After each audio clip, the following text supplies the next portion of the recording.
Paterson Price for Friday, November 1st, 2024, coming to you from the Nation Network studio, built by Arbor Lee here at the historic Wall Center, downtown Vancouver. And if you got tickets to the big game, why not make it a full experience? Stay downtown at the Wall. Call 604-331-1000. Ask for the Paterson Price rate. Some blackout dates apply based on availability. Matt Paterson alongside Blake Price. Four-time Juno Award winner Mike Rogerson, Hidden Switches, conducting things.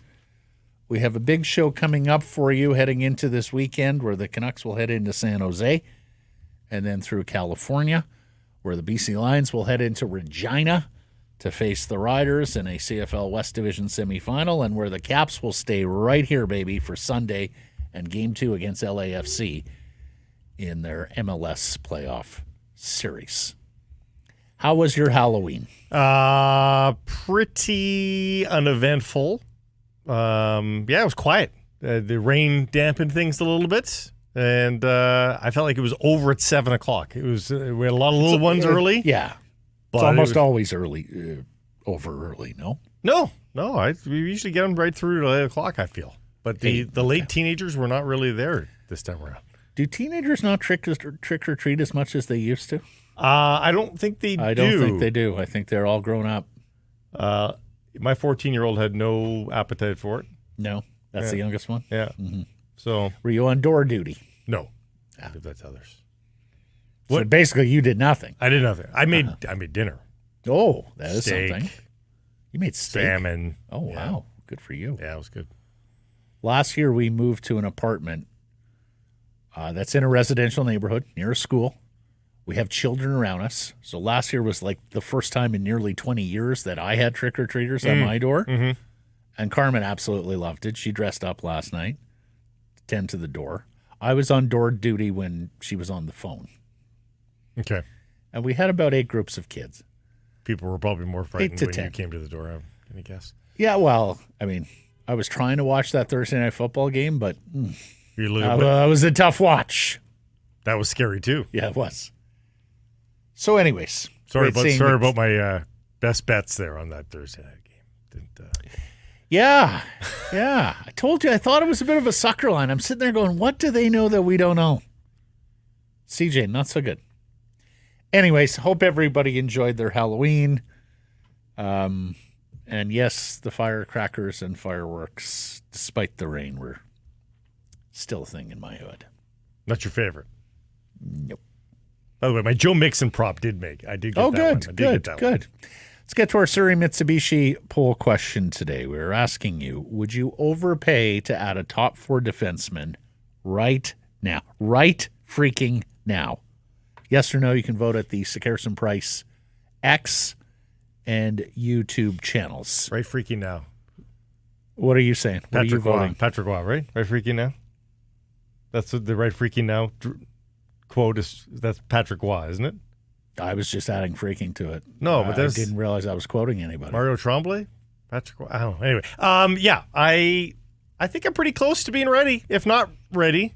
And it depends on the person, obviously. And I believe Canucks Army just did a top 6 countdown of available bodies, if you will. I'm going to have to check this out now. What's Quadrelli got for me? Pseudo-available bodies. What's Canucks Army and Quadrelli got for me here? And the main guys are there. Marcus Paterson, Rasmus Anderson, of course. Mm-hmm. A few other deep cuts. Matt Grzelcyk. And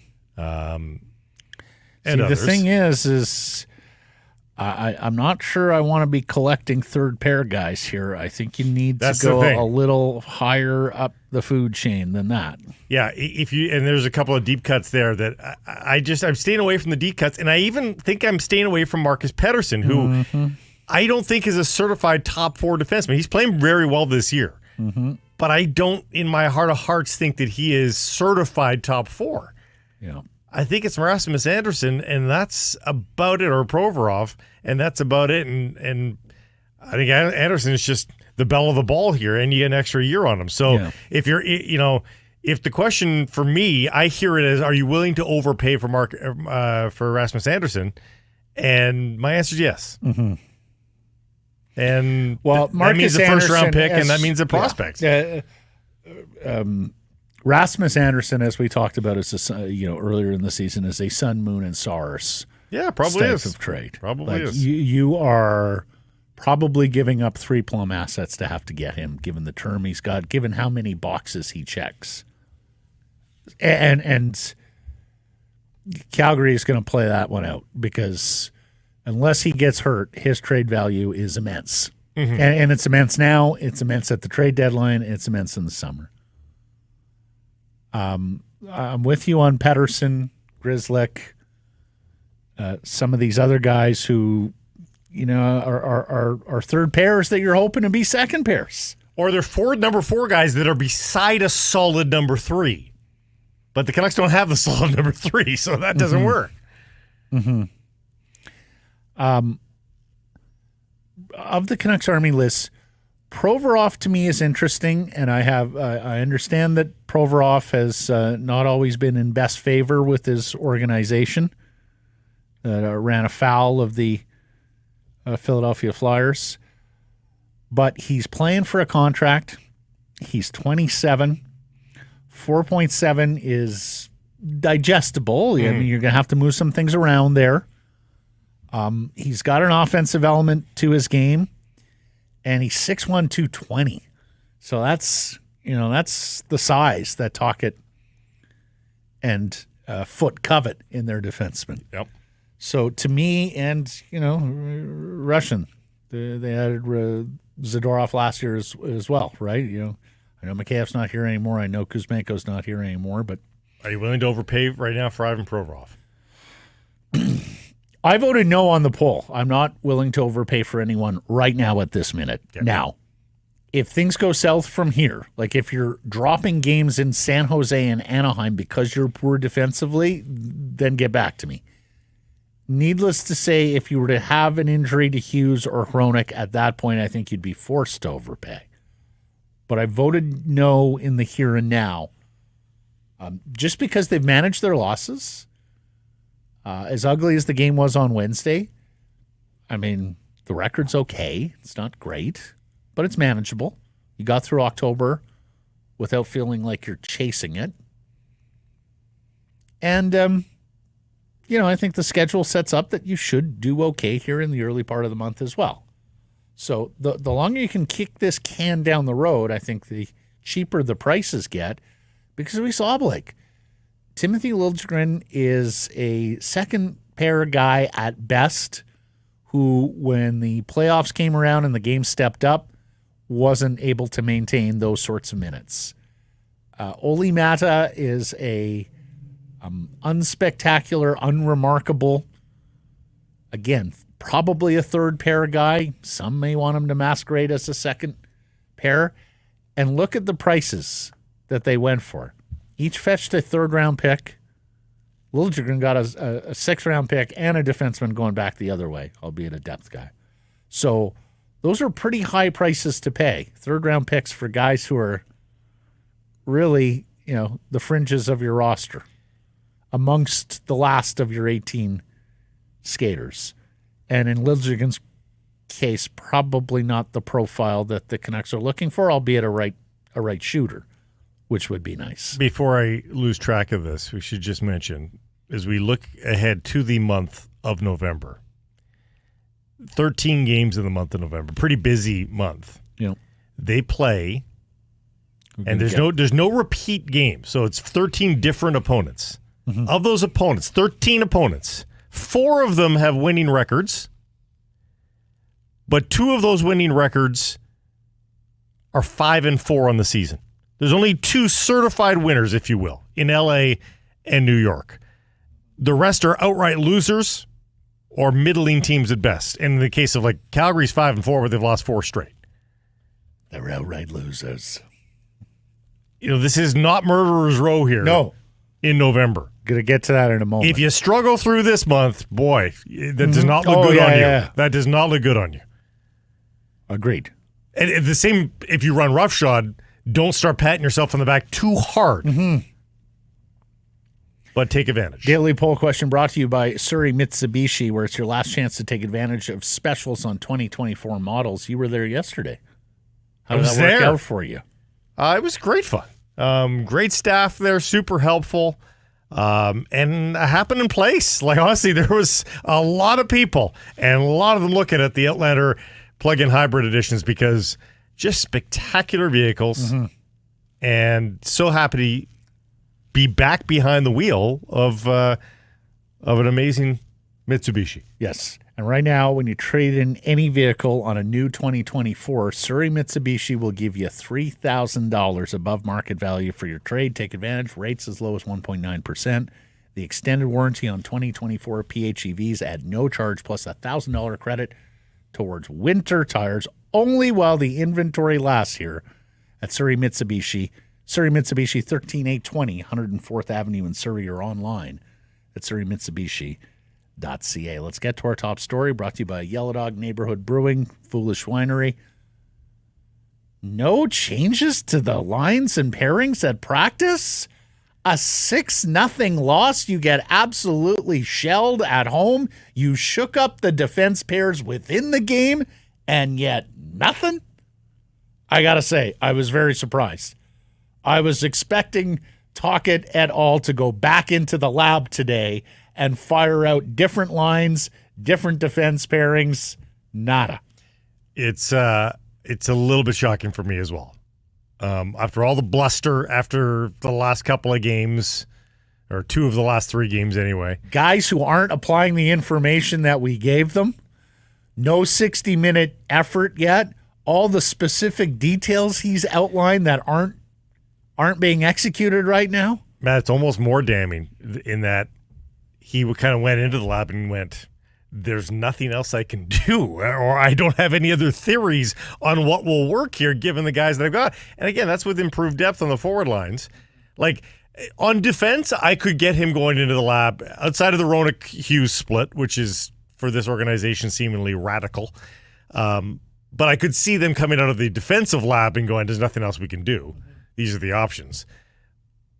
But you could do things on the forward line. Like, there are pieces on the forward lines where you could get a little bit more experimental, send some messages. Now, two angles of thought here. You've got one more on-ice session theoretically available to you. You've got the morning skate tomorrow, where maybe you don't want to tip your hand to San Jose, who are going pretty good. Maybe you want to just have a more rudimentary practice where, line chemistry isn't really going to be worked on too much. And so you're not too worried about keeping the guys together for one more ice session. And maybe you change it up at the game day skate. But you've got this time. Wouldn't you want these guys to play with each other if you're going to juggle lines? Wouldn't you want the practice to at least give a sneak peek? Yes, for sure. And I will push back in terms of there's nothing you can do on defense. I said there's the one big change, but outside of that, if you're unwilling to do the one big change, and they seemingly are unwilling to do the big change, you're getting destroyed when Hughes and Roenick, but specifically Hughes, is not on the ice. And as much as you're going to want to lean on them, the fact of the matter is for more than half the game, they're not going to be on the ice if you keep them on the same pair, right? Mm-hmm. You're not playing them more than 25 minutes, so you got to get through 35 minutes without the 2 of them on the ice. You're paying Roenick big cheese now.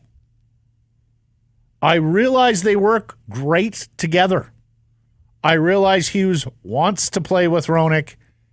It's one of the reasons why he had a Norris Trophy winning season. But I think you have to stop the bleeding on the other pairs here, and I think you have to lean on your new $7 million man in Philip Roenick to be the player, not the caddy here.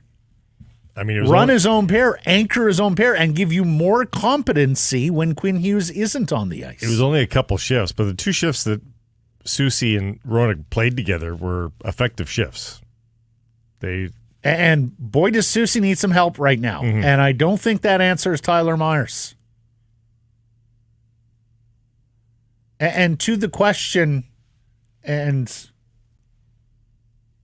I know people have an adverse reaction to Myers and Hughes, but I think you got to try that. And then you got Brandstrom as your puck mover on the third pair. And it might have to be on the right side if you want to accommodate Forbert coming back. Or it's got to be Brandstrom with Juleson or Desharnais. Yeah. And right now, as poor as the game was on Wednesday, I would probably give Juleson another look over Desharnais if that's the choice.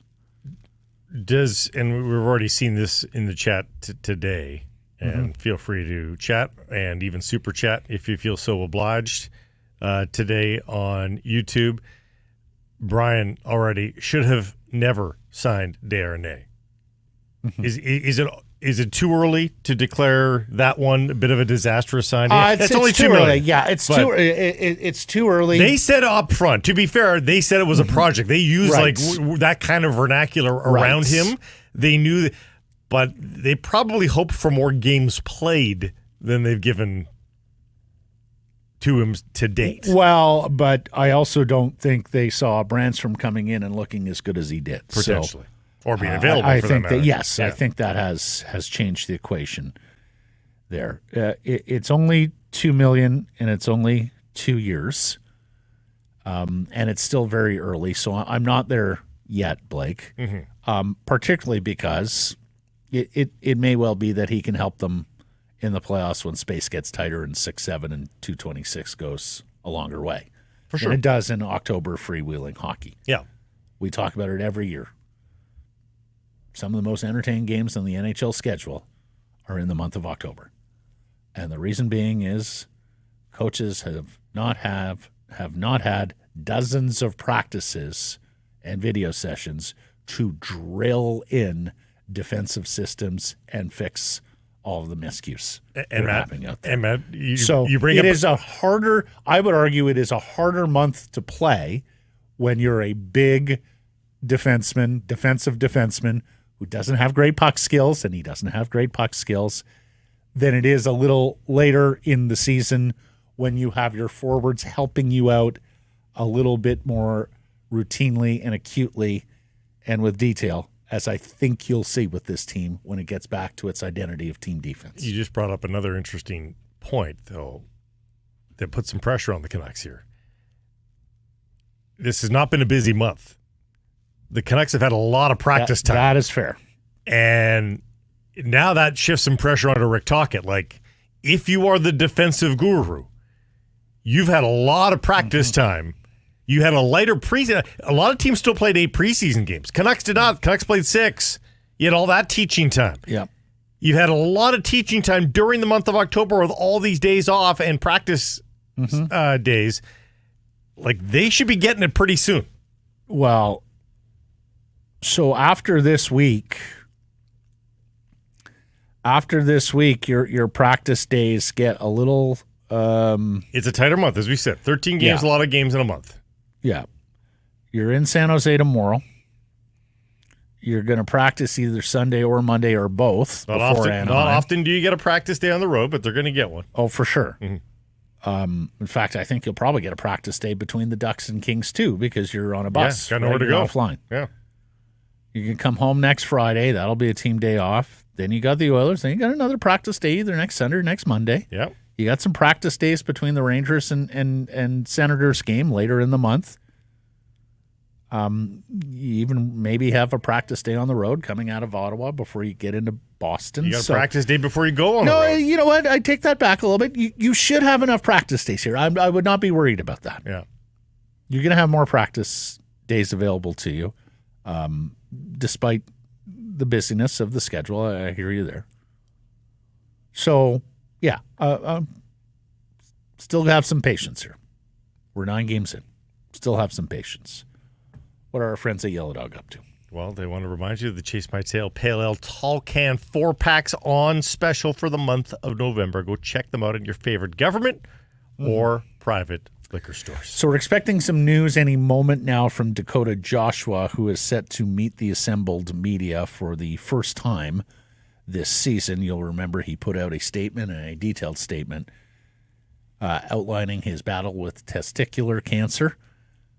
He has been ramping up in terms of skating days, and it was a week ago that Coach Tocchet had said, okay, well, now the next step is for him to feel the game, him to get into a contact jersey and practice with his teammates where it's not just about skating, but about battle drills and all the things that would replicate. And that's where that lineup that we just showed you is a bit surprising for me. I really thought, especially with the announcement that he was going to speak today, I really thought we were going to see him prowling on the line. He's skating as the extra, but is he full contact today? Yeah, he's been in the full contact jersey though for a number of days. So that's why I was thinking he's going to be on the fourth line wing or maybe the third line wing. I thought that was going to be. So yeah, a little shocked in that regard, but we'll hear what he has to say about it all.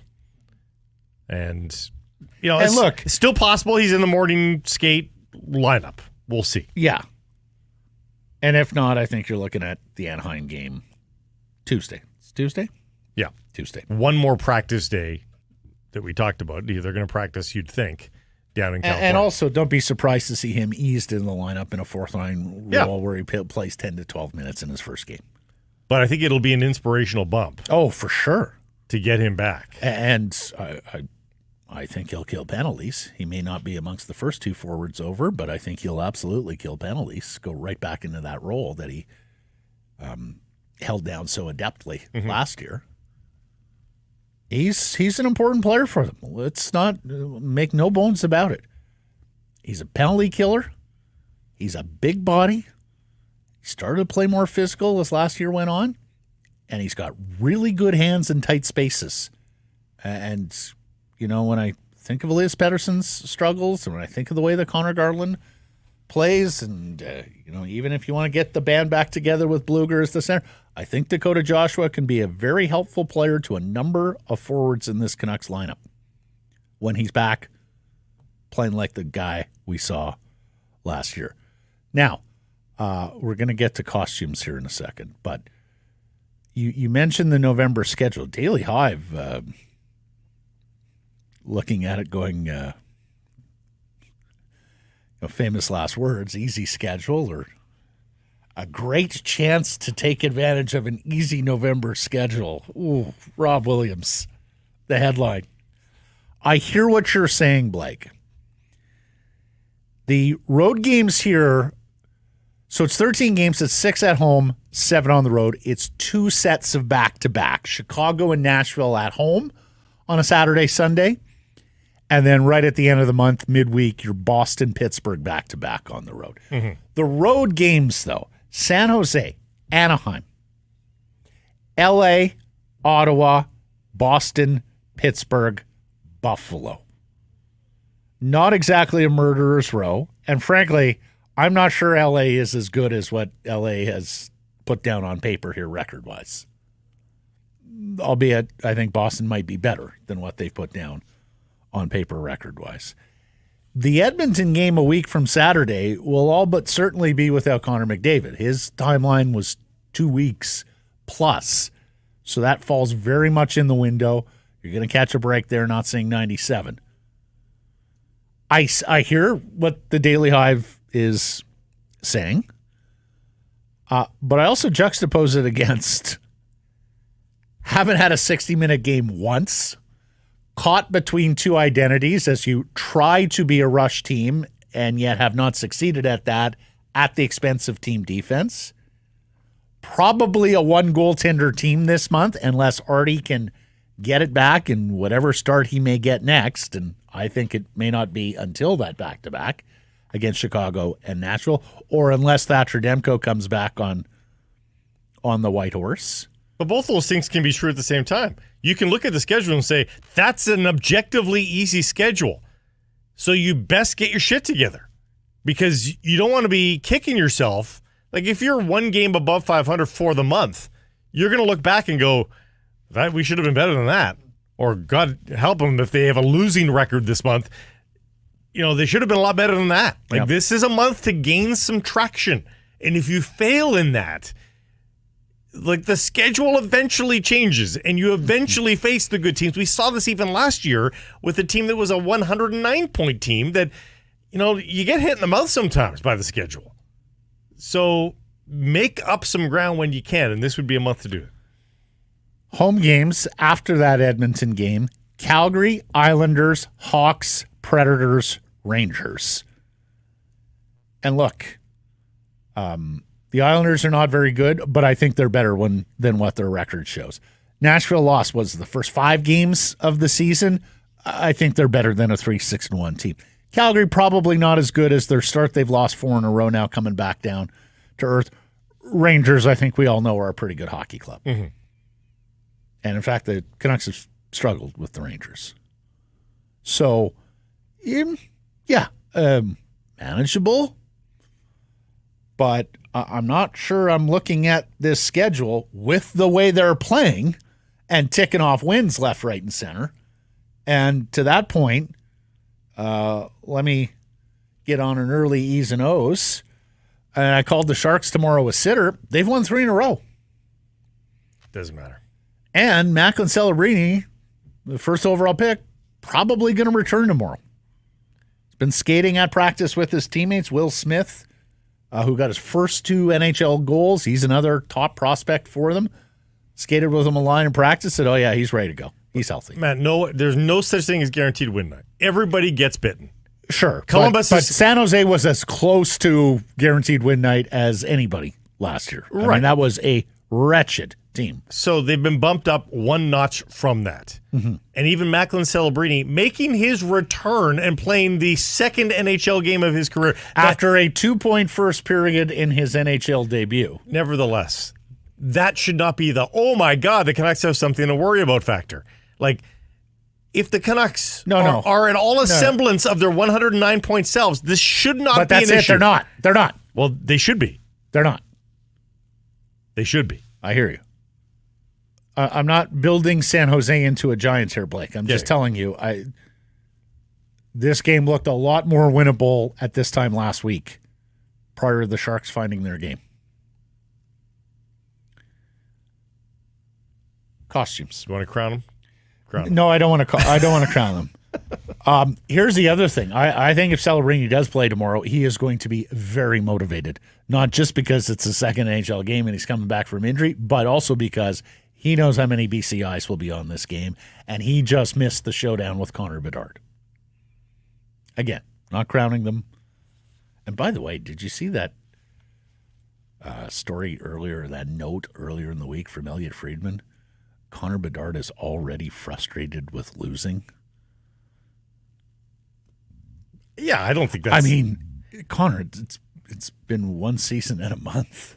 Son, you were in for a much, much longer ride than this. Well, I think that might be your second sentence there might be the key, though, is he may have come to grips with the fact that there's no easy fix in the NHL. Like, you do have to work your way out of it. And he probably sees that he's a couple of years away from having a fun season and having games of import. I just wonder whether and I guess he wouldn't necessarily be the first, because I think Jack Eichel forced hand in Buffalo, and we've seen some others, even if you want to go back to Lindros and others. We have talked about how this new generation of player is a little bit more attuned to curating their career, who understand you only have so many years to play and to win, and that if you sit there and play on a team that's a no-hoper for the first half decade of your career, then the years start to get a little thinner, right? So I do wonder whether Bedard is going to be a guy who tries to force the Blackhawks' hand. And look, they went out and spent some money in free agency this past summer. They looked to improve. Teravainen's a good player. Taylor Hall was once upon a time a good player. They brought some guys back. Vlasic on defense looks like he's a keeper, a young defenseman. But the other side of that coin is I think there were some young players that they were counting on, or that, if you were looking at the rebuild and saying this next year for the Blackhawks is going to include Korchinski, the top 10 defenseman, playing. Well, he was sent back down. The second overall pick this year, the big Belarusian defenseman, he's been hurt and hasn't played. I think Frankie Nazar, the young first-round forward they drafted a couple of years ago, I think there were hopes that he made the team and he didn't. So there's been a bunch of young players who are not playing with Connor Bedard right now that I think they're going to make that team a little bit better. Just it's going to take time. It could take a lot of time. Speaking of Belarusians, do you happen to notice who's leading the Abbotsford Canucks in scoring? Is it Danila?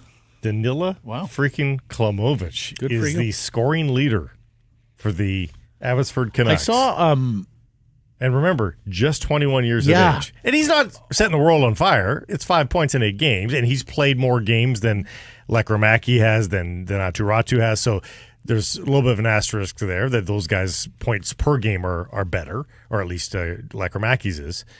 Did you see that? But it's a good sign. Yeah. Did you see Ty Mueller was promoted up to first-line center for Abbey yesterday? Yeah. And that they moved Ratu to the wing to accommodate him? Mm-hmm. Two things there.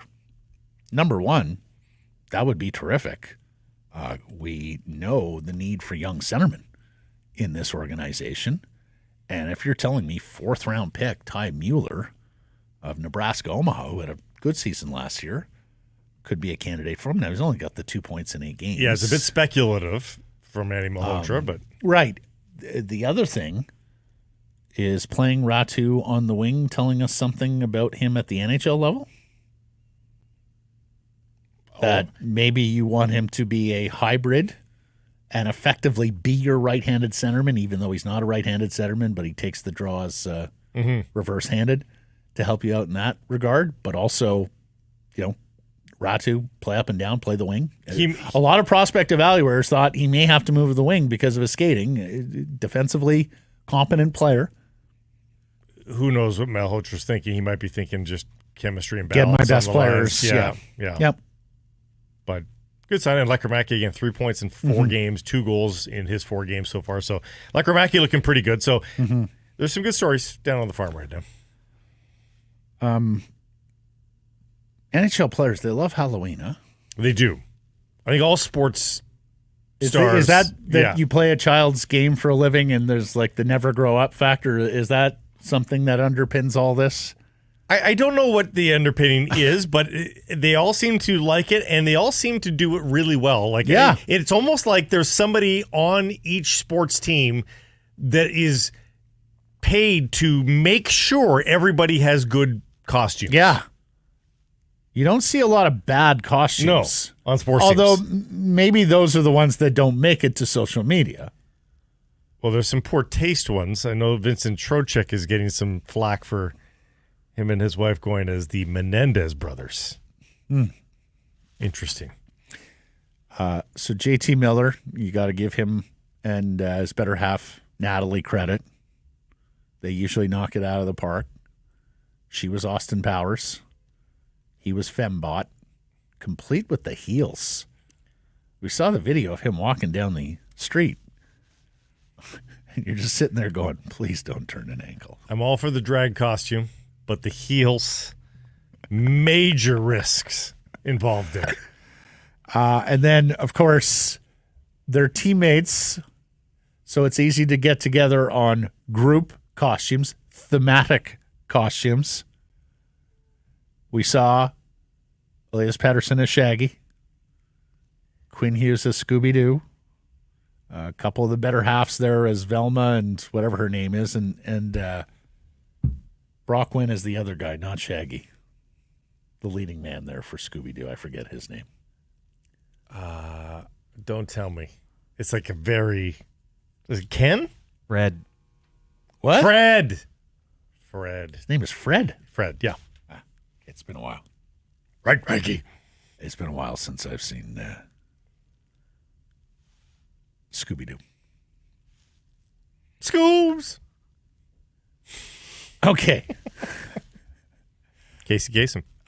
Rest his peace. Have you, has our friend Mr. Joshua talked yesterday or today? Have you seen anything there yet? I have not seen anything. I did see some comments from Rick Tocchet, though, after practice today. And despite not skating in the formation of changes, He says that Derek Forbert may play tomorrow. He's going to talk to him on the flight and see how he feels, according to our own Jeff Paterson. So, what does that mean for that third pair? Is that going to be our first look at Eric Brandstrom playing on the right side as a lefty, or is it going to be somebody else back there? They have been so reticent to play lefties on the right side, Absolutely. and yet I don't know how you would. Well, first of all, has Brandstrom been recalled? Because they do-side-doed him again, right? Baines and Brandstrom are back up. They're back, okay. Yeah. I mean, I realize it's only San Jose, but I can't see taking Brandstrom out of the lineup as good as he's been. You taking him out? I wouldn't. No, I sure would. I would try it on the right side, see what it looks like. Okay. I would too, but we'll see about them. And then the other thing we should note, for Joshua to play, there does have to be a roster move, right? So I think that's our steep. Probably. Mm-hmm. And is that literally the calculus as they drive to the airport right now? Mm-hmm. That's if they feel like they need Joshua available to them for this game. They could fly them all down, of course, and then parachute Joshua in for Tuesday and send Baines home from San Jose. Okay. So a couple different ways to do it. Let's get to today's menu. It's brought to you by Greta, a great spot for all the games, home and away. We're going to be there for Canucks Army viewing parties throughout the season. Your minute steps from the arena or stadium, pregame, postgame. Check out the great street food menu. You have the Bitchin' Arcade that surrounds the bar. Sorry, the what? The Bitchin' Arcade. The Bitchin' Arcade. So you're using appropriately dated Was that vernacular. dated? Yeah. Okay. I think Bitchin's been used for a while. We used to call it that last year. You didn't seem to object. Oh, okay. I think I was just tuning you out probably. I've had a couple of people this week come up to me and say, you know, the other day when you said you guys agree too much. Yeah? Yep. We're making up for it? Well, I don't. Yeah? I don't want to veer too far out of lane to find a fight with you. No. But I got to admit, my antenna is up. It's Friday. I'm feeling If a they're little, a little usually frisky. by Friday we're sick of each other. Yeah. Here. We spent a lot of time in this studio together. Somebody asked me the other day, how many years? I said, I think 13. It'll be 13 here in a few weeks. Yeah. Our first show was the Monday after the Lions won the home Grey Cup here. Oh. They haven't won one since. They haven't appeared. So it's our fault? They haven't been in the game since. Weekly drink specials at Greta. It's bitchin'. The place to be. 50 West Cordova. Let the games begin. 3 guests today. Jay Pat's going to join us. Then we'll get to Vanni Sartini, head coach, Vancouver Whitecaps FC, in advance of the big one. Their season is on the line Sunday at BC Place. And they're hoping for a big crowd to spur them on against LAFC. It was a big crowd last year. Then we've got Glen Suitor from the CFL on TSN. Been a while since we checked in with Glen, but he's got the call of the big Lions game tomorrow. It's a 3:30 kickoff from Regina. Follows the Battle of Ontario East semifinal with the Red Blacks and Argos. And look, Vernon Adams and a pathway to a home Grey Cup. Get back to the game for the first time in 13 years. Maybe even win the big game for the first time in 13 years.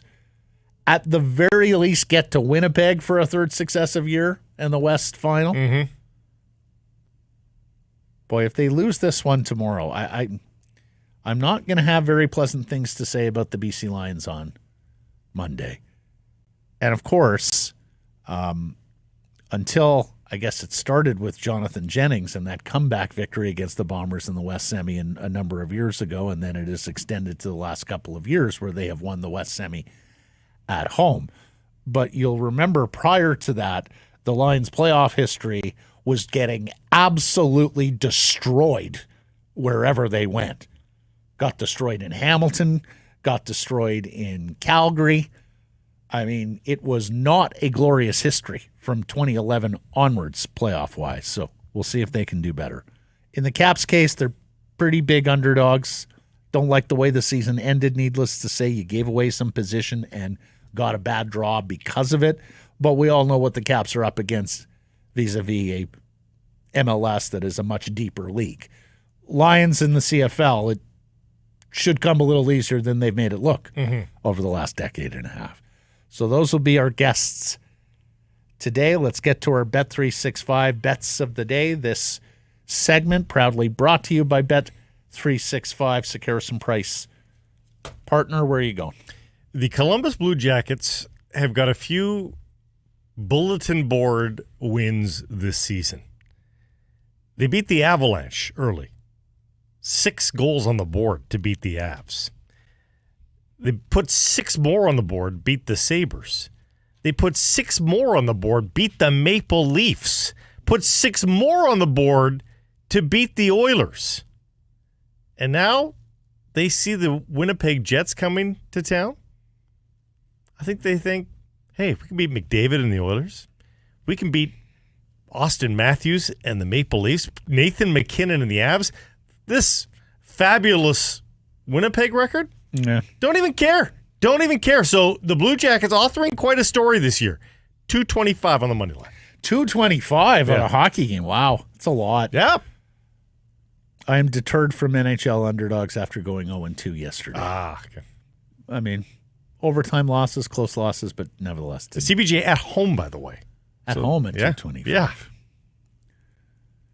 I am going to bet the Breeders' Cup Classic tomorrow, and it's going to be a try box with 9 Fierceness, 11 Sierra Leone, and 14 Next. But I'm buying the story. I'm buying in. Vernon Adams ends the season as he started it, playing the heck out of the QB position for a healthy Lions team. Healthy Lions team that has talent and plays to it tomorrow on the Flatland. I don't need the points. BC redeems, at least partially, its second half with a win against the Riders in the West Semi. That's paying plus 160. Open an account with Bet365 today and bet on a huge range of markets. So, whatever the moment, it's never ordinary at Bet365. Use code NATION when opening that account. Jeff Paterson coming up next. Have a great weekend. I'll be honest, I don't get to many games anymore, whether it be at the arena or the stadium. Ticket availability cost, it's a bit of an issue these days. So I prefer to go where there's atmosphere and I know I can get in. Greta Bar YVR. Soak up all the atmosphere with your fellow fans and enjoy a great night with a great street food menu. I prefer the poutine. Weekly drink specials as well at Greta Bar YVR at 50 West Cordova. And we'll be having our viewing parties there all season long as well. Your pregame, your postgame, it's at Greta Bar YVR, 50 West Cordova. Let the games begin. There's some price from the historic Wall Center, and this segment is powered by Square. If you run a restaurant, you're too busy for this ad. You're thinking about how to get more orders flowing, new locations opening. You need to get customers, keep them coming back. So really, you're already thinking about Square because Square Restaurant Tech helps more than 400,000 restaurants do all those things and more. So when you're thinking about your restaurant, think bigger and think Square. Go to square.ca and see why Square is big in restaurants. We welcome in Jeff Paterson, the host of RinkWide Vancouver. They'll be back at it Saturday after the game against San Jose. And, of course, our Canucks reporter who's out at UBC for Canucks practice. Jeff, how we doing? Good. And a little bit of news right off the top. Got my eyes on Thatcher Demko on the ice this morning here at UBC. We're led to believe he's been skating regularly at Rogers Arena. Of course, they control that building and the access to it, not the same here on the campus of UBC. So when I arrived, Thatcher and Marco Terenius were just wrapping up whatever drills they had done. So I didn't really get a great look at him. But really, I think it's the first time for me with my own eyes seeing Thatcher on a sheet of ice since training camp in Penticton. We know he's been out on the road. Saw some video from Chicago. But I can confirm that Thatcher Demko in pads here at UBC this morning. Jeff, Tocchet was asked about him this week and gave a very similar answer to what he gave last month when we were still in the preseason phase of things. Do you think Thatcher, because obviously Thatcher had a great desire to be the communicator about all of this in training camp, do you see Thatcher updating us at any point, or do you think it's just going to be he's ready to go, Thatcher Demko's your starting goaltender, And here he is. I think the first time we see him at a practice of any kind with the group, even if it's in a goalies generally don't wear non-contact, but that'll be to me the next step in this progression. I'm not anticipating that we're going to hear from Thatcher. I know he tried to get out in front of it in Penticton, but I can't envision a scenario where he feels the need to update. If there is any sort of update at this stage, it really just feels like a holding pattern, to the point that you mentioned, Matt. When Rick Tocchet says 4 good days in a row, great. I guess that beats the alternative. But what does that mean at this stage? Really, 4 good days. We don't know sort of where the barometer is, what the baseline is at this point. The fact that he's on the ice indicates that he is still trying to chip away and work through things. But none of us seems to know where he is in the recovery process. So when I see timelines, and they're all guesses, that's all they can be at this stage. And I guess I'm sort of defaulting now to I'll believe it when I see it. And that's not that I don't doubt that Thatcher Demko is making every effort to return, but I'm just not sure how much it furthers the story to suggest that he's 2 weeks away or 3 weeks away. He needs to practice. Like, if he's going to get back in the National Hockey League net, he's got to be with his teammates on the ice at practice. That will be the next real indication, I think, of some progress in this story. 100% agree. It's a good sign that he's not going backwards. I think if he was going backwards, if there was this, a setback, I think that we wouldn't see him. So it's great that he's not going backwards, but until he's demonstrably going forwards, then I'm just going to assume it's kind of status quo to some degree. While we're with goaltending, let's just stay there. I mean, when's the next time we see Artur Shilovs in a game? I wonder if we see him on Tuesday in Anaheim. And if so, is that some sort of last stand for him in this run of NHL games? If that's the way it played out, if I imagine Lankinen plays Saturday in San Jose, if they decide to go back to Shilovs, to give him an opportunity so that he's not sitting for as long as he did the last time, but also if you sort of reverse engineer it, I would think you'd want Lankinen to play the Kings on the back end of the road trip, the Oilers, even without McDavid, on Saturday.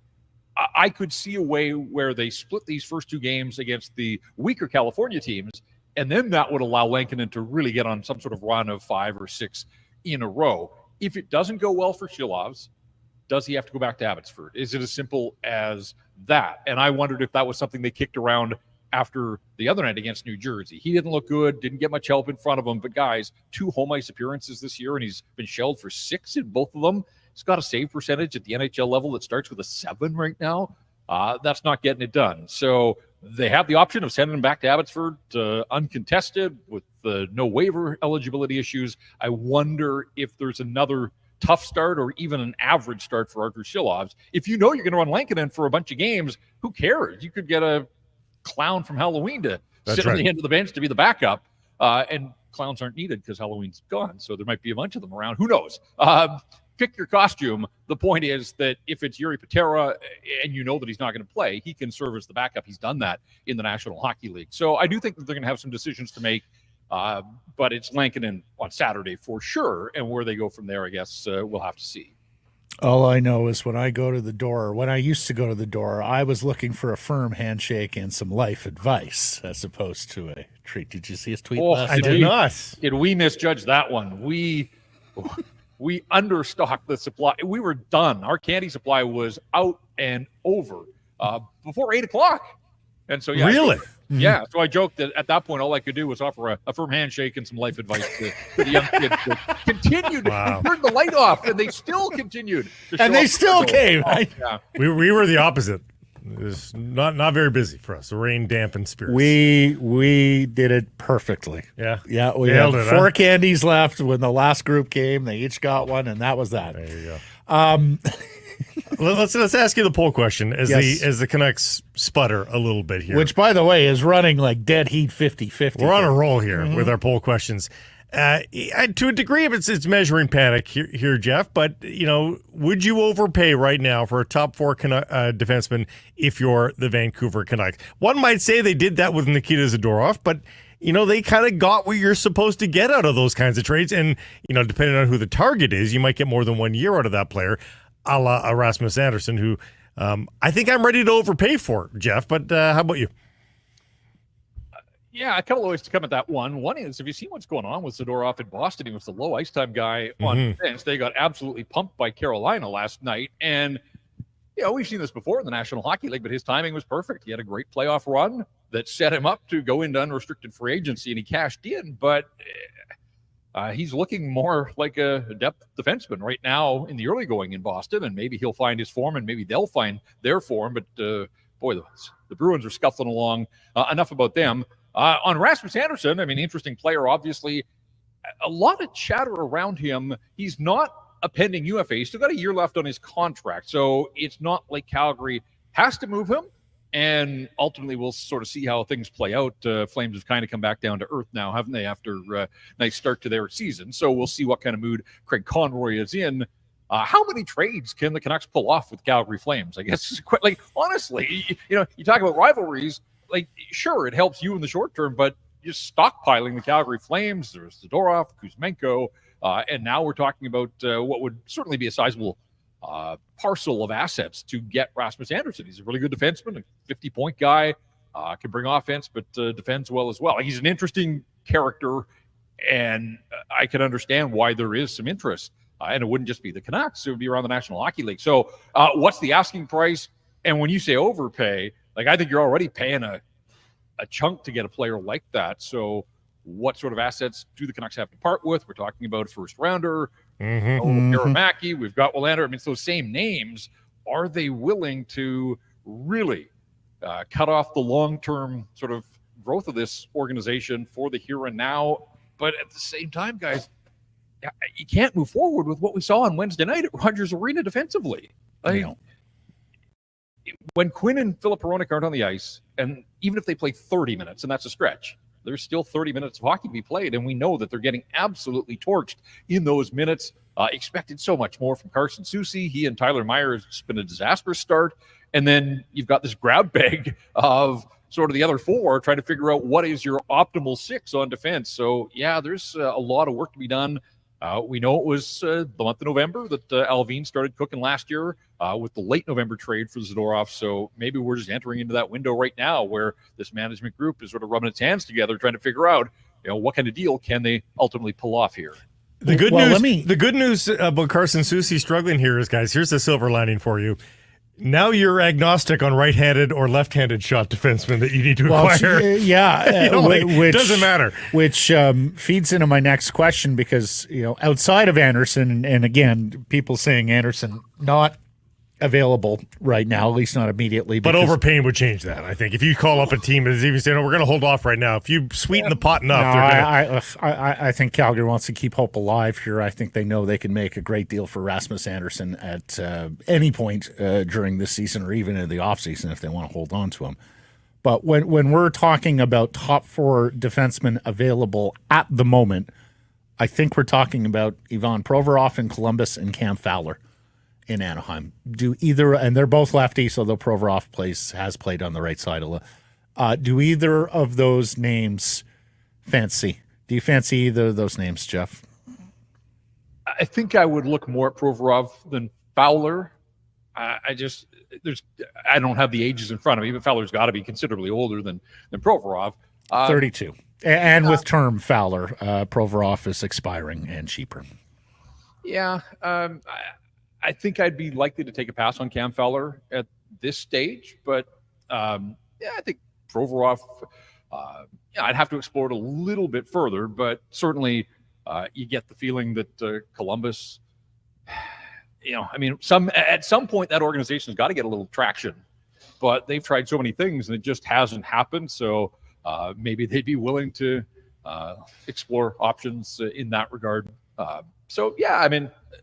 When you throw those names at me, just off the top of my head, I think Provorov probably more intriguing to me than Fowler. They poo-pooed a possibility of a trade right now too. For they're playing the same role as Calgary is with Andersson. It's early. It is, and you're right. You do have to sell hope. If you can't sell wins, you do have to sell some degree of hope. Obviously, hope in short supply this year in Columbus, just given the Johnny Gaudreau situation that's sort of hovering over that whole organization. I don't think they can afford to pack it in November. And I think that's part of why, Zadorov he wanted out of Calgary last year, but we weren't seeing a lot of trades out. Remember last year, like the story was Patrick Relvine's the only GM that's making trades. Pull off these trades. Well, it takes two sides, obviously, to get a deal done. So I do think it's a little premature. Look, the Canucks haven't even played 10 games. They'll hit that mark tomorrow night in San Jose. So probably a touch early, but never too early to at least start looking around and exploring some of the options that are out there.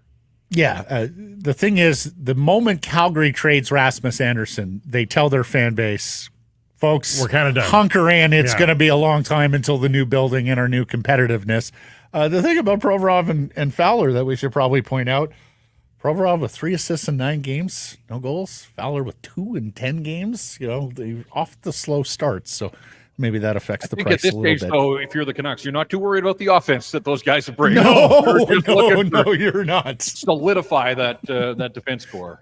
Can you defend? Can you play half the ice, Cam, Yvonne, and help us in that regard? Hey, we're looking at this schedule in November. Our friends at the Daily Hive even put together, this sets up well, this November schedule. And I'm even guilty of saying should be a sitter on Saturday night. Sharks have won 3 in a row, Jeff. Are you laying 9 goals with the Canucks tomorrow? It's funny because I saw a tweet this morning that said the Sharks have the longest active win streak among Western Conference teams in the here and now. And you're right, it is only 3. But look, at the start of the week, they didn't have a victory at all. So nice comeback the other night against Utah. They followed it up with a good win over Los Angeles, and then Chicago. That's a pick 'em. Once the candy was given out, I turned that one on against my better judgment, watching San Jose and Chicago on any night. But it's Bedard. I wanted to see. Did you see the attendance, guys? 10,300 at the Shark Tank last night. Yeah. That's going to be a storyline to monitor. Yeah. And obviously, Macklin Celebrini wasn't playing last night. He'll sell some tickets. But, and he could be back tomorrow, Jeff. He has been skating in practice, so we might see the Wonder King from Vancouver. When you look at the schedule, the sad sack Sharks, and it was around this time last year, the Canucks beat them 10-1. All of a sudden, when you're coming off a 6-0 shutout loss yourself, you better not be taking anybody lightly. And my first time joining you guys since the other night, and as hard as I've tried to scrub it from my memory bank, I can't. It was awful. Like, it really was. And yet you could see some signs of it coming with the way that they had played. Not even the Carolina game. Like, outside of the 65 seconds against Pittsburgh, there were some warning signs there. And then you track it back. Chicago, they gave up a ton of chances. And even in the shutout loss, or the shutout win in Philadelphia, like, Lankinen had to be terrific. He made a bunch of really good saves that night. So it had sort of been trending in the wrong direction a little longer than the Canucks wanted. I didn't see a 6-0 loss coming, but hey, give the Devils credit. Started early and the scoring continued often throughout the night. So, let's see what the Canucks do for a response there. They got to be looking internally more than they can be thinking about the San Jose Sharks. But all of a sudden, the Sharks might be able to put up more resistance than we would have thought a week ago. Well, Canucks have this embedded excuse of Thatcher Demko, but the entirety of this November schedule, there's not many juggernaut teams, and even teams that you would normally call juggernauts like the New York Rangers are not playing to the utmost of their abilities right now. They're doing fine, I guess, at 6-2-1, but they're in a tough division. But everybody else is at the bottom of the division. You get to see the Penguins again, the Islanders in this month. Like, if they can't get through this month, Jeff, unscathed, and never mind unscathed, but actually with some traction, I think Canuck management has to have some serious concerns because the schedule is being kind to them for the entirety of this month of November. Sure, and 2 more weeks before their first back-to-back, and even when they do have a back-to-back, speaking of backs, that would look like Dan Murphy in my rear-view mirror. So when we talk about goaltending decisions, no back-to-backs there, they can run Kevin Lankinen for a while without worrying too much about fatigue. You're right, after 3 in California, and the games were all spaced out there. Then they come back home. We talked about that Oilers game. But look, guys, this was a team that was dominant on home ice last year, 27 wins. They have 1 win in 5 games at Rogers Arena right now. So this idea that, just because they're coming off a road trip and they're going to be at home, chance to make hay, sure, on one hand, but ultimately you've got to make that hay, and they just haven't been able to do that at all. They've got to get Petey going, we know that. But the Jake DeBrusk story, if he doesn't score in San Jose, 10 off the hop as a Canuck without a goal. And it's not even the goals. Like, for him, it's the process. And he just hasn't looked dangerous. His shot totals are way down compared to what I expected. This is a guy that started with Elias Paterson. That lasted 2 games. He's been taken off the top unit power play. Not a whole lot happening for the high-priced newcomer to the Vancouver Canucks. So as much as the heat is on the $12 million guy that's making $5.5, like they need to get him going. And without those two pulling the rope, like it is going to be difficult for this team to get some traction here in the month of November. Yeah. We kicked this around yesterday, Jeff. Interested in your 2 cents because we saw, and he doesn't go to this card often, but we saw some mixing and matching with the defense pairs as the onslaught was happening against Jersey on Wednesday. Is there a world to split Hughes and Hronek now and at least have one very capable guy across 2 pairs and a little bit more balance until you right the ship with the rest of that bottom 4 You'd defense? have a puck mover in each pairing then, Hughes, Hronek, Brandstrom as well, theoretically. Yeah, I think I'm ready to see it. And I think you got a sense the other night that they realized that what was happening in real time wasn't getting it done. And so they had no recourse but to sort of make those changes. So some of it was the fact that the game was getting away from them. They had a little bit of time to experiment. So I'll be curious to see how they line up in San Jose. Does Derek Forbort get back in there? Has only played the 3 games before the personal leave, but it kind of feels like maybe you get him back in the lineup. Does Brandstrom then move to the right side? So, there are some quite a few moving parts here. But, yeah, as good as Quinn and Philip Hronek have been, and the underlying numbers are terrific, and I think they've outscored opponents 7-2 at 5-on-5. So they've given up 2 5-on-5 goals. When you think how many goals as a team the Canucks have given up, that Hughes-Hronek pair has done exactly what you expect. In saying all of that, guys, it's interesting, and Irf and I talked a little bit about this on RinkWide the other night too. Like, okay, red-hot spotlight on Elias Paterson. I just mentioned Jake DeBrusk and those issues. Philip Hronek, like, what are the expectations on a guy making $7.25 million now? Like, he can't just be Quinn Hughes' caddy. Like, you're paying him too much. He has 2 assists in 9 games. That was sort of the production level we saw down the stretch. This is a guy that ultimately had 48 points last year, but so much of that was the early season production that sort of faded away. So what is Philip Hronek? I think there's still some exploration to come up with a true answer to that question. So maybe it is time to see if he can hold his own and anchor a pairing there, because ultimately, with what they're getting out of him, yes, territorially, statistically, he and Quinn are in a groove. But could you not have found a $3 or a $4 million guy to essentially play that role for Quinn Hughes? If you're paying Philip Hronek $7.25, as they are, and they committed to him long term, I think there has to be, again, this idea of raising the bar a little bit in terms of expectations on individual players. Wholeheartedly agree. Just do me a favor, J-Pat. Don't ask him if he's injured. Let somebody else do that. It's probably best. We'll give that one a little time. Problem is, I think he's completely healthy this time around. Last time I had my suspicions. This time I believe he's completely healthy. Mm-hmm. And they just need more. And it might start hit the net. He's got the big shot, but boy, it's wild. So yeah. Did I see that he dressed up as Batman for Halloween? Oh, really? Did you see that? No, I did not. I saw a few photos, but I didn't see Hronek. Okay. Well, yeah. Philip, time to be Batman. No more Robin. Oh, I like it. Yeah, very good. Until Monday, Jeff, have a great show Saturday post-game RinkWide after the affair in the Shark Tank, which may draw 10,000 people. Yeah.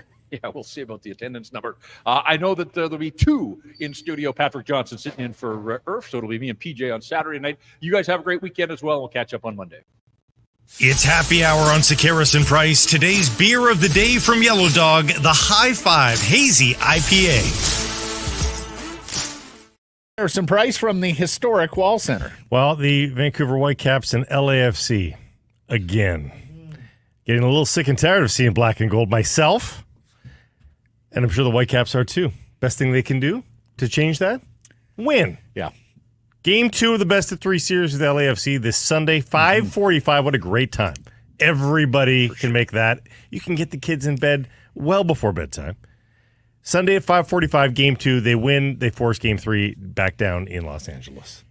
I'll say this. It didn't go the Caps' way last year here at BC Place, But it was highly entertaining. It was a cathartic, visceral experience if you were in the stands. You were all Whitecaps as you were leaving the stadium. Yeah, and you had an opportunity to get a lot off your chest there in the game last year. Tickets for the match on sale now, of course, because it's only a couple days away. Click the link in our episode description on all the social avenues and go to ticketmaster.ca/Whitecaps as well if you'd like to get your tickets. I'll be there. Can't wait. Yes.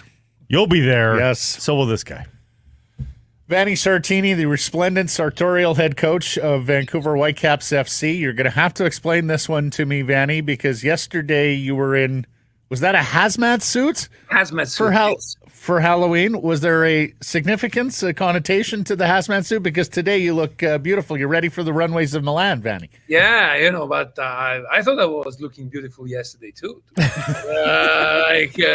It's let's say if we want to give a meaning, it's like you put an hazmat suit when you have to focus very dangerous situation and be extremely clinical, and that's what we have to do on Sunday. Let's say like this. If you've ever been to LA, It wasn't because we stink. If you've ever been to LA, the air can be toxic too. So it could maybe we'll make it a barb at Los Angeles. From the hotel, it looked like the beginning of a fairy tale when you have something that falls over in the thing, Yeah. Oh gosh. So it's do or die tomorrow, Vanni. How you feeling about your team and how they've prepared this week? Or do or die Sunday. How you feeling about your team and how they prepared this week? Oh, feeling well. Last two performances were really good. The one in Portland where we won, we smashed the Timbers, and then even the one in LA, and it was only 3 days after the game in Portland. They didn't have the midweek game. I think you could see that in the long run, we lost a little bit of brilliance in the second half, but the first half was really good, and I think we deserve to be up. It was literally a matter of centimeters, like the post, the hitting the post, hitting the bar, being very unlucky with Tristan when the ball hit his arm, and then it was a penalty against us. So, yeah, we need to, I would say, have the same intensity of the first 90 minutes. I think we need to be even more offensive, because we show that we can play toe-to-toe against them, and I think we can beat them, to be honest. Do you mean that in structure and game plan, or do you mean in willingness to shoot? Structure, I think, is going to be more or less the same. I think in choosing the even more offensive personnel, let's say like this. Okay, interesting. Yeah. 15 shots was pretty good. Yeah. That's a fair number for you? You want to get more on target, obviously, but in terms of their decisions to shoot, was that about right? It's okay to have 15 shots. You want to have probably more high quality shots. I think the high quality shots were probably 3 or 4. The biggest one was the first one with Brian in front of the goalkeeper. I think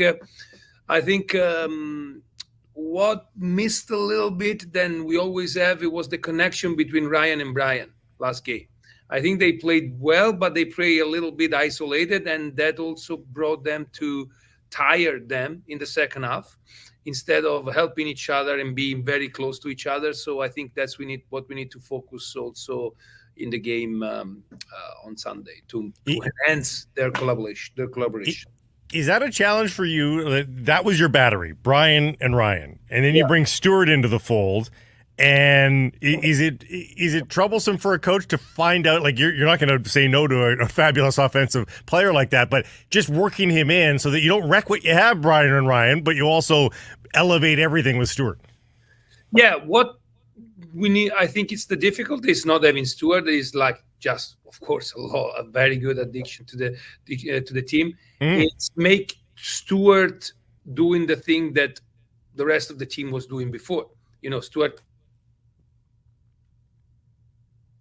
plays a different position and blah, blah, blah. And so we have to just, making, I would say, buy in and doing all the things that we're doing. And it's going, I would say, really well compared with the first couple of weeks. And it's going to go better and better. The only thing to see how it's go better and better is winning games. So hopefully we need to win the game so we keep playing.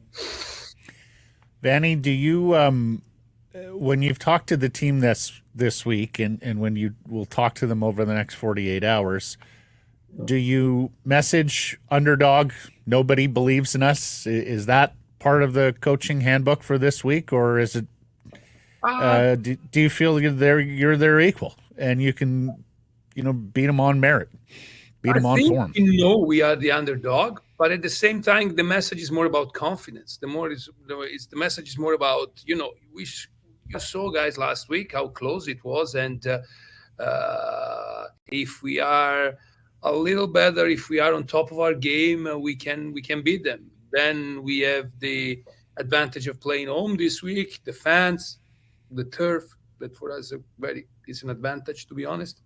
And so I think it's more than talking about being an underdog. It's more talking about our confidence and the quality that we have, that we can beat them for sure. Yeah, you've said that to us several times. The turf is an advantage to you guys, and yet you won more on the road this year, Vanni. How do you reconcile that? I don't know. It's true. Like there was a lot of factors that put it in. Like one was the schedule. We had a lot of home game when we had a lot of condensed schedule, and so we didn't have the possibility to prepare the game in the best way. The other thing, a couple of times we were probably unlucky. The third thing is that I think that we showed this season that we are really good when we are very structured, and we can, I would say, play in a game that we are so structured tactically, then we can then enhance the quality of our offensive players. Sometimes at home, we try to overdo things. We attack with a lot of players, and we consider a couple of goals, silly goals in transition, to be honest. Like even the last one against the LAFC in the last game of the season home, where we deserve to win, and then we consider goal in transition last minute. So we need to be better on that for sure. Do you know who the referee is Sunday, Vanni? I know who the referee is, and it's not Tim Ford, so I'm happy. Is that totally water under the bridge? Do you gonna have to check yourself Sunday? No, I don't have anything against the referee. I'm just sometimes I get too amped up if I think there's a clear injustice in our against us, but it's something that I work on it every day, and I need to improve on it every day, because we need to stay helping the team till the end. The thing that I want to say is that I heard your introduction when you were talking about the game of last year, and I know that it ended in the bad way and everything, but it was beautiful. It was beautiful to see 30,000 people so amped up for the Whitecaps, and so I would say engaged with our team. And so I hope that the same level. I know that the same level of engagement we will. There was a lot of solidarity after that. That's it, Vanni. Yeah. Like I know you probably don't. I know there are some regrets, actions and words, but at the same token, I think you built a bit of a culture there. Solidarity is a good word, Blake. Yeah. Of course, we need to refrain of any, abuse or whatever, but or bad behavior. But the fact to really feel like a unit and really feel that we are behind the team together, and I think it has been shown this season too, because the response of the fans all the season has been fantastic, and this year, to be honest, they've been much more loud than the years before. I agree. I agree. Are you done on the big match? I have one question away from the match to ask. Oh, sure. Yeah, of course. News this week of they're going to look into it, Vanni. Yeah. Aligning MLS schedule with the rest of the world. Yeah. Have you are a good thinker on these sorts of problems, and you've had good problem solving theories here on this. Do you think we can pull that off in these northern climes of North America? I think we can, in a very simple way, in my opinion. To do very similar what they do some countries in Northern Europe. So to start the season probably, end of July, something like this with the first game, and play till November, like we're playing now in the playoff, because the playoff end till the end of November. Yeah, sure. Then having probably December off, having January where you have the Leagues Cup in January, and you play the Leagues Cup only in warmer climate, and then the second part of the season start in February, like the season start there and finish in May. So that's Apertura and clausura, if you will. That's what I would think would be the best way to do it. Yeah, awesome. We wish you luck on Sunday. Even though, guys, that I'm always the other thinker. Even though I think, if I have to be honest, I think that the rest of the world should align to our calendar. Oh, yeah. Okay. I mean, honestly, Britain can't be that much fun in December, right? Like playing those late December games in the Premier League. That's not fun. It's pretty simple. That's the reason why we have a year that starts in January and ends in December. So why do we have to have the season in 2 years? But it's okay. Yeah. Honestly, other than a few weeks in July, Britain at all times, like, pretty inhospitable. Yes, is a problem. It was photo day today for the Caps, but given the weather, they had to postpone. How about a photo on Sunday of Picture celebration? perfect, Yeah, yes. exactly. Yeah, that would be the picture that I imagine on Sunday. It's us hugging each other and being in front of the supporters section when we sing "Stand By Me" with them. There you go. I think there could be some good photos there. We play again in LA. That I know we have to play LA again, and we beat LA, and then we go to win this MLS Cup. Come on, practice those PKs. There you go. Thanks, Vanni. No, practice your "Stand By Me." Yeah, that's so it. you're singing. Yeah. Okay. Yeah. Thanks, Coach. Vanni. Best of luck. Thank you. Bye-bye. Happy hour on Sekeres and Price. Today's beer of the day, Yellow Dog Squirrel Chaser Hazy Pale Ale. There's some Price from the historic Wall Center. Had my parents over for dinner last night. It's a Halloween tradition for us. Just that feeling of having family over around some culinary favorites. It's a good bonding moment. And White Spot knows this. So the culinary team at White Spot has put together the comfort menu that, whether you're with extended family or just your immediate or with a group of friends, it just feels like family time when you walk into your local White Spot. We're talking about mini Yorkies. We're talking about pot roast. We're talking about braised beef burger and the chicken pot pie right there. Crackling fire. You can almost hear it. Visit your local White Spot today. BC's own White Spot, and we're speaking to one of BC's own right here. Born in New West, a North Van Carson guy, TSN's lead football analyst. He'll call the game tomorrow from Regina, and he'll call the Grey Cup game here from BC Place in a few weeks. It's our pleasure to welcome back to the program Mr. Glen Suitor. How are you, sir? Been too long. I am well, and thank you for having me, guys. I listen in and watch your show all the time, so I appreciate being a guest on it. Too kind, Glen, too kind. At 5-1, I was thinking, boy, Glen's thinking a little side trip to Winnipeg or Regina for the West, and then I get to spend the rest of November here at home. And then the lines collapse, Glen. Before we get into the game, because we sat here looking at it going, what's the problem here? What was your take on the way the Lions season went? Was it a matter of talent, coaching, playing? Why did 5-1 turn into third place and a middling 500 team? In a word parody. I think when you look at the West, you'll see that every team in the West, including the Bombers, who started 0-4, had their ups and downs. I mean, it was a year where every team in the West went through a losing skid. Every team went through a little bit of a mini heater, if you will. And, I think the Lions were in a battle where, different phases of the game. It wasn't just one player or a quarterback change or anything like that. I think it was, at one point in the season, Vernon got hurt. That sort of early offensive chemistry disappears when that happened. And it wasn't really a decision for Coach Campbell to make the change at quarterback. Obviously, we know what Nathan can do, and he's the future of the club, I'm sure. And when you take a look at, his background, his past, his work 2 years ago in the CFL, And the fact that Vernon was hurt, there wasn't a decision to be made there. They had to bring him back. They did, and then they had to start him right away, which was too soon for him after coming back from his NFL thing. But I think it's parity, guys. It just any given day, any team that's hot and coming out with great confidence can win.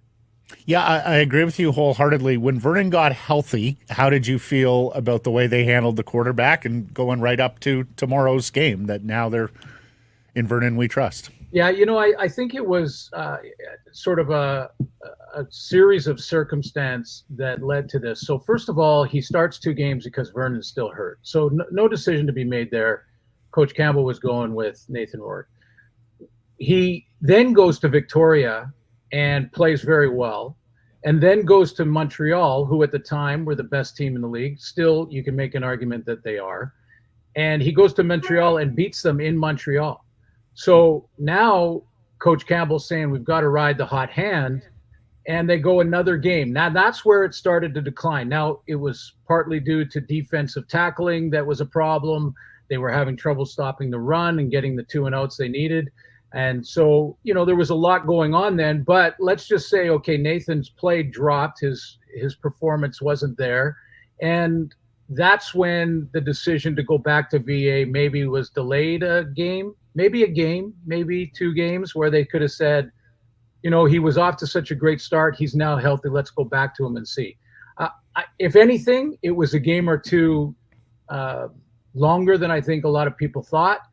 But now that it's back, this can work for the BC Lions only if it works for both quarterbacks. And both are first-class individuals, guys, you know them, that are going to make sure this works.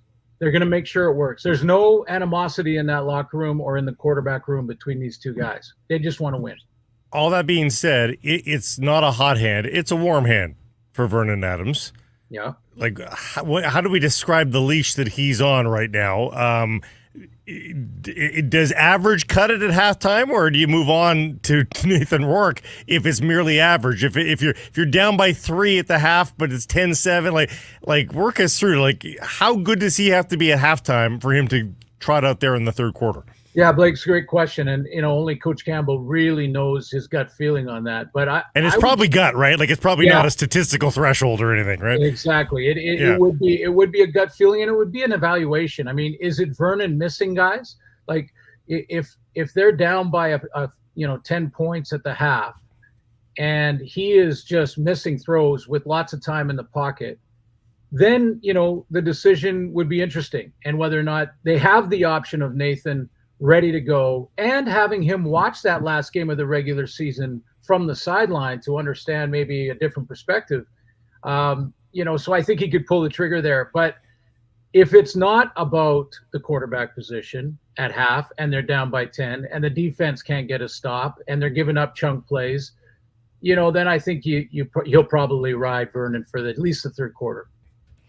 Well, there's a long history of needing 2 quarterbacks through the CFL playoffs. I think of Ricky Ray and Jason Moss when Edmonton won here in 2005. I can think back to the 83 game, still one of the most attended, one of the best watched games ever, where Joe Barnes comes off the bench for Conrad Holloway and leads the Argos over the Lions.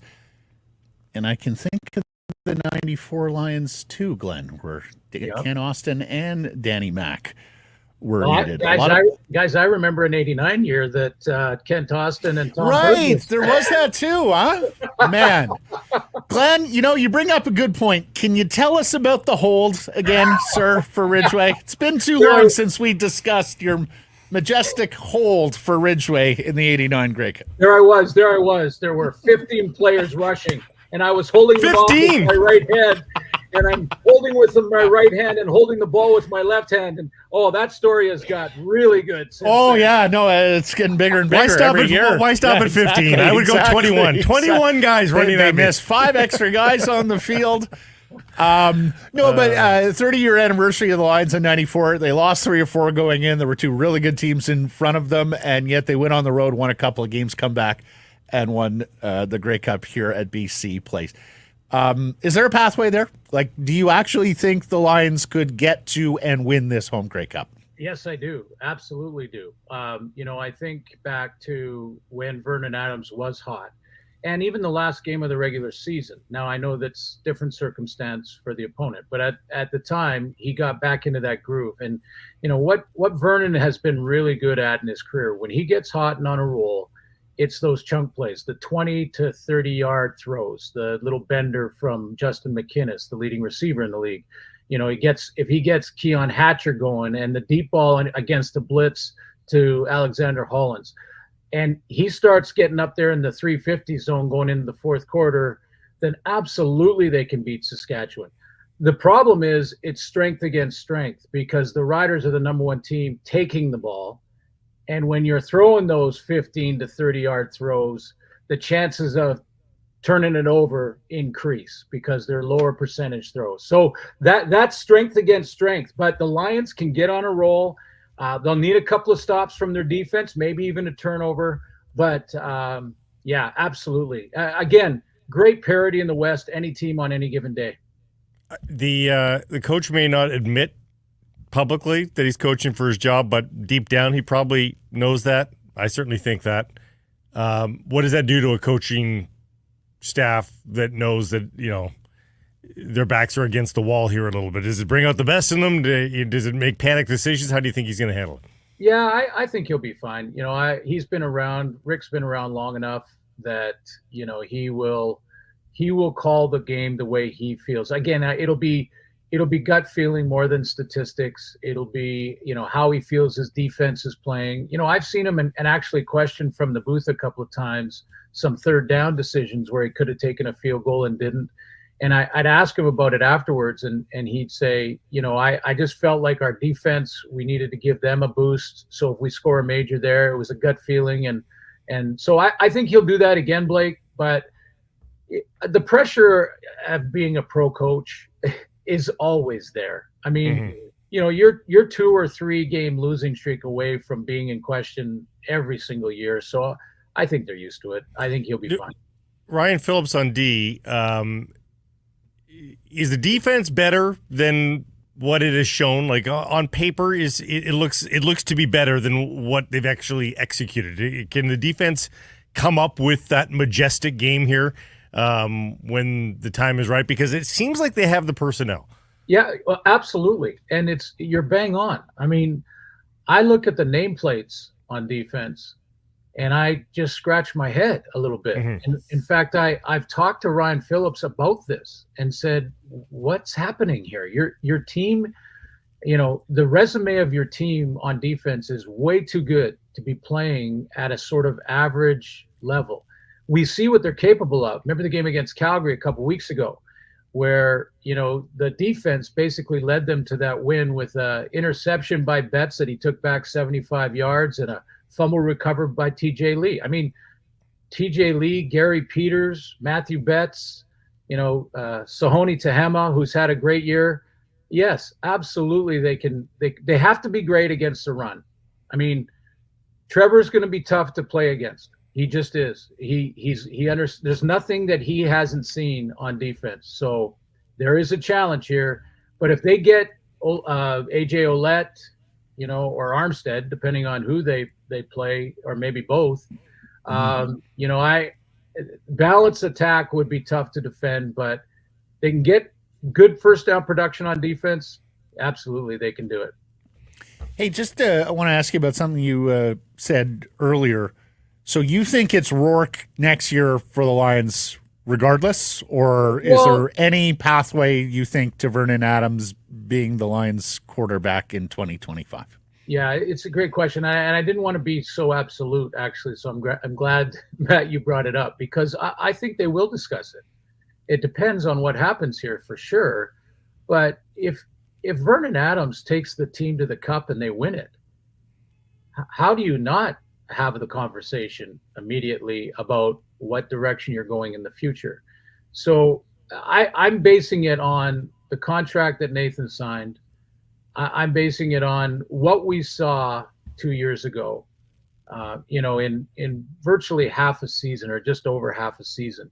Not a great sample size, but guys, I've been covering this game a long, long time. And Nathan Rourke on his game was the best quarterback play I've seen. And I'm including And I'm just talking about fundamentals in, recognition, how quickly he got the ball out of his hands, how accurate he was on deep throws, and even those throws to the running back out of the backfield where he led them and was just bang on, and how quick he made those decisions. I've never seen that type of quarterback play in my time in the league. And I'm talking about Doug Flutie, and I'm not comparing him because he has to accomplish that stuff to be compared to other players. But just the fundamentals of it, he'll get his game back. How many times have we seen a guy in any position go down to the NFL tryout, come back and have to make the adjustment both mentally and physically? It's a different field with different rules, and for a quarterback, different angles, different throws. He'll get his game back. And of course, the contract matters here too, right? Like Nathan makes so much money that he could be difficult to trade, where your return is very low or maybe even nothing if no one's willing to take on the full contract, whereas Vernon plays on a ticket that could very well return, Canadian starter or two, like some pretty good players back to the Den if that's the choice they make in the offseason. Well, let's put it this way too. Either player is a free agency. Either player is a free agency. There'll be 8 other teams. Oh, sure. Going nuts trying to get one of them. No question. Sure. Yeah. Last question here, but we're looking for a new commissioner in the Canadian Football League. What do you think happened here with Randy? How do you assess his tenure, and are you polishing up the in the campaign, Suitor in 25? Do you have your super PAC funding ready to go? Microsoft Word has been used a lot recently in the Suitor household.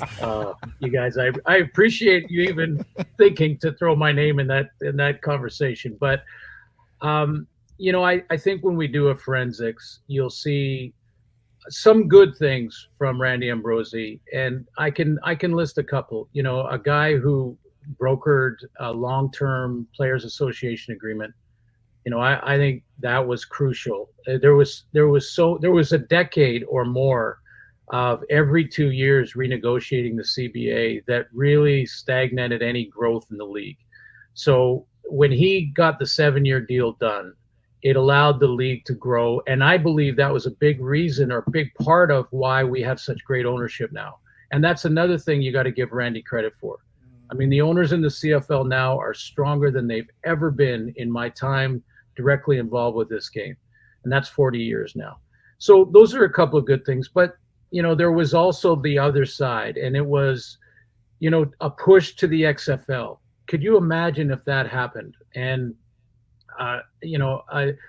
the lack of real solid messaging from Randy. You think back to how he handled COVID and what he presented to the government. I talked to highly ranked government officials who said that the federal government, they believed, were ready to help the Canadian Football League through COVID, but really had trouble doing it because of that presentation. And it just, he had not even talked, guys, to the Players Association at that time. So, how close, the other thing was, how close was Halifax before COVID hit? Yeah. And if he could close that deal, and get that working, make that happen, that might have changed the mind of the board. But I'm not saying that was the one reason. And maybe the biggest one was Europe and CFL 2.0. And the new stats system with Genius. I think those decisions have not worked out the way they thought they would.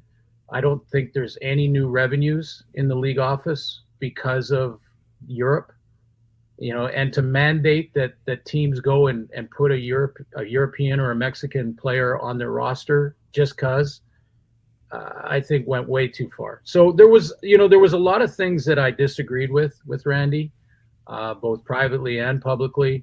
He did do some good things, and now the league and the board has, basically have to make a decision. And there are two paths here. There's one with the corporate person, which, is a former CEO of a company that leans heavy in the business side, but is a little weaker on the football side. Or there's the football expert that has lots of experience in the presentation of the game, football, what makes Canadian football great, what you can sell in Canadian football, which is Canadiana, number one, but which is also the most exciting brand of football on the planet. And maybe most importantly, guys, to me, it's messaging. The board has to sit down and say, if we have a commissioner that every time he wants to make a rule change, he says, we've got to fix this. What he's saying to the fan there is that the game is broken and we got to fix it. That's not how you message properly. The game is not broken. It's never been broken. It's the most entertaining form of football. It's the best final 3 minutes of any sport anywhere in the world. And we need to just keep saying that. Yeah, and boy, did we see that earlier in the season, Glenn, when we had all those walk-off victories. It was right down to the final play. I hear you on the Europe side of thing, although I have to mention Thibaut Debaye is going to start for the Lions at defensive tackle this week, the Belgian, who has been a success story of that program. Suits, a 10th team is needed, but that is absolutely it, Glenn. But you also can't get that wrong either, right? Like you can't have 12,000 in the stands in year 3, right? So that's the worry. And Glenn, and I mentioned this to Blake earlier in the week. We have had so many goes with Halifax and Atlantic Canada, and it hasn't happened. I think the best football market in Canada that we're not in is Quebec City. Yeah, I realize the Laval financier there doesn't want much competition, but the Rouge et Or, they outdrew the Argos and the Red Blacks this year. There are tons of Canadian players now that come from that province, and I do wonder if you were to get a CFL commissioner who was Quebecois, could you find a pathway to a 10th franchise in Quebec City, create a regional rivalry with the Alouettes? And as we talked about when the Red Blacks came in 10 years ago, it really invigorated the league, man. Like that new fan base and all the different things they were doing with that ownership group there really, shot some adrenaline through the league, and particularly the East Division. I love it, Matt. And but I'd take that an even step further.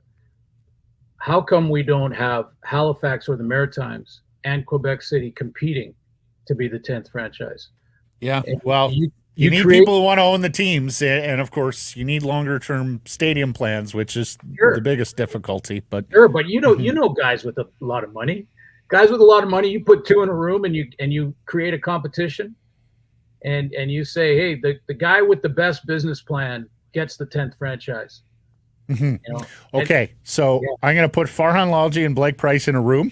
Okay, they're going to work it out on their exactly. They're going to find us owners, and we're going to expand. And we'll do the second meeting here at the Grey Cup in a couple of weeks. How does that sound? I love it, guys. Thanks for the time, buddy. Have a great call this week. We'll be watching, and look forward to this playoff season in the Grey Cup here in a few weeks. Thanks for having me, guys. Appreciate it. It's happy hour on Sekeres and Price. Today's beer of the day from Yellow Dog, the High Five Hazy IPA. There's some price from the historic Wall Center. You can text us 778-402-9680. Email live at scaresandprice.com. All of it to the Great Clips inbox. Great Clips. It's going to be great. And this segment brought to you by Ben Moss Jewelers. Ben Moss, proudly Canadian-owned operator, the history dating back more than 100 years. 5 locations in BC, including Willowbrook, in Langley, Coquitlam Center. Committed to customer satisfaction. Check out the large selection. Canadian mined diamonds, lab-grown diamonds, diamonds available with payment plans to suit your needs. For more info, check out benmoss.com. Ben Moss, because love is timeless. Well, something, and we'll talk more. Hey, everybody, if you're enjoying what you're seeing here, then follow along with Sekeres and Price on YouTube. I promise more content coming. The kids call it subscribe on YouTube. Well, how about liking it? Do that as well. Smash it right now.